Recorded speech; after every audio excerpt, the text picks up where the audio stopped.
Hello, my name is Russell. I'm an interpreter here at the Jamestown settlement, specifically in our Powhatan site. And today we're going to be talking about making dugout canoes.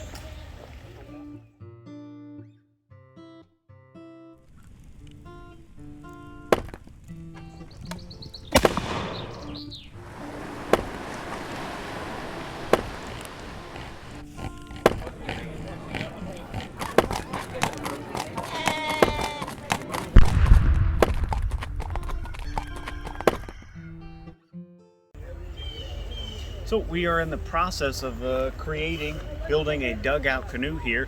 And so we have this nice pine log here. Also cypress would be a preferred or premier wood in the southeast for making these types of canoes, as well as sometimes cedar.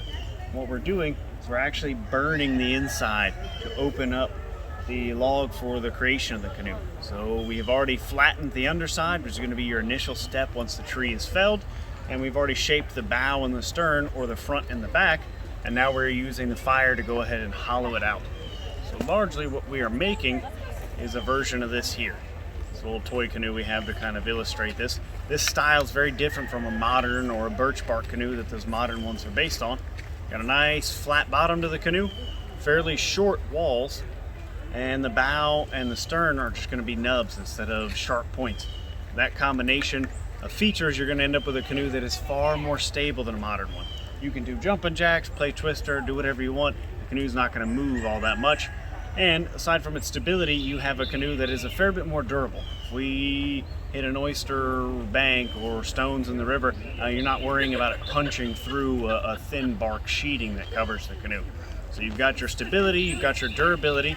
With the bow shape, you're also more commonly going to ride over small waves and wake instead of risk breaking them and bringing them into the boat with that modern point on a bow of a canoe. And so these canoes are going to be used to hunt, fish, travel, trade, and go to war.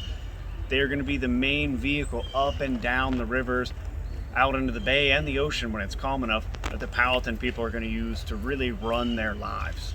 It's going to be very important tools, and they come in a huge range of sizes, from small ones like what we have here that might hold 2 or 3 adults. The average, the English say, holds somewhere around 20 men. Their largest, they write, holds 40 warriors at once and 2 long rows down the inside. So these are massive old growth trees, generally felled with axes and fire, made right along the beach where they're felled, put into the water, and that's where they stay. Aside from the very smallest ones, you are not portaging these. That's one of the downsides, something you're giving up in exchange for all of those advantages over a birch bark canoe. But that's the fair basics of a dugout canoe. They can be stood in, oftentimes in the photo or the pictures done in the old days in North Carolina and mentions in Virginia. So that the men might pole the canoes through the shallows. You might sit in them and paddle. They're going to be coming up and down the rivers, the marshes, the bay, and the ocean. In the construction of our dugout canoes, really we have our 2 main tools, followed by some accessory ones right here. Fire is going to be your main tool, followed by oyster shells like so, which at the time will dwarf my hand on the average.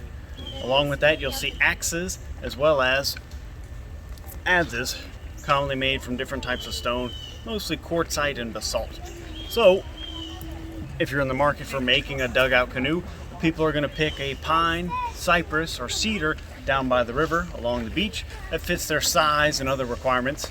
You're likely going to see men with a bunch of larger versions of this hatchet, big stone axes, set at the base of the tree for a couple of hours, cutting away. Once you've cut a big scar around the tree and got some depth into it, they can put firewood along the inside and actually burn the rest of the tree down. Saves you some effort, while they may run ropes up it to try and guide it down on the beach. Once that's been done, the axes can be used to cut a platform into the top and to debark the log. At that point, fire will take over as your really main tool.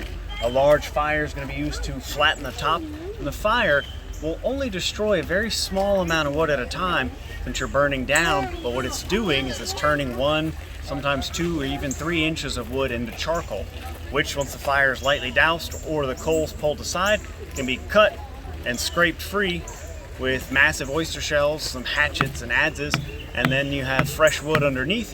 You can span the coals back on top, fan and feed them, and let the fire take over for another hour or 2. So the fire will flatten the canoe, It will help you shape the bow and stern so that they're angled nicely, but that they're not sharp points. They're much more of a nub. And then you use the fire on the other side, once you've turned it over, to actually hollow out the canoe. So it's burning, scraping, with bits of cutting here and there, depending on how much labor you're really trying to put in. And so if the canoe is made in the course of a week or the course of a month or two, depending on the huge size range we're given, it's a lot of time where you may be sitting around on the beach, eating oysters, making fish hooks, and telling stories, letting the fire do a fair bit of the work, until the end when a little bit more precision and labor is involved. Thanks for joining us today on our presentation about making dugout canoes. I hope you enjoyed the video. Don't forget to like and subscribe.